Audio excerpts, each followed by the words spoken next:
వీక్షణలోచన ఆలంపూరి స్థిత మాత సర్వార్ధఫల సిద్ధిద. తెలంగాణలో ఉన్న ఏకైక శక్తిపీఠం ఈ జోగులాంబ. అలాగే భారతదేశంలో ఉన్న 18 శక్తిపీఠాలలో ఇది 5వది. జోగులాంబ అమ్మవారు మహాకాళి స్వరూపం. ఈమె శవంపై కూర్చొని ఉండడం ఈ ప్రపంచపు మాయల్ని అధిగమించడాన్ని సూచిస్తుంది. ఉగ్ర రూపంలో ఉండే ఈ అమ్మవారి ఆభరణాలు బల్లి, తేలు, గుడ్లగూబ మరియు కపాలం. ఈ ఆలయం చెడు శక్తుల్ని తరిమివేయగల శక్తికి కేంద్రంగా ఉంది.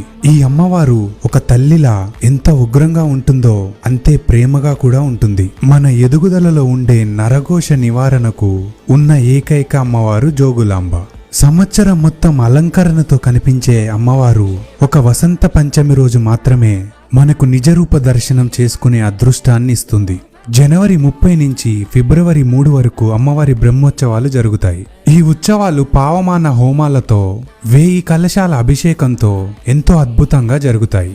ఈ ఆలయాన్ని చేరుకోవటం చాలా సులభం. హైదరాబాద్కి కేవలం 200 కిలోమీటర్లు మరియు కర్నూలుకి 27 కిలోమీటర్లు మాత్రమే ఉంటుంది. మరియు ఆలంపూర్ రైల్వే స్టేషన్ కూడా ఉంది. మనకి దగ్గరలో ఇంత గొప్ప శక్తిపీఠం ఉండడం మన అదృష్టం. సో ఇంకెందుకు లేట్, మీ ఫ్రెండ్స్ అండ్ ఫ్యామిలీకి షేర్ చేసి ప్లాన్ చేయండి.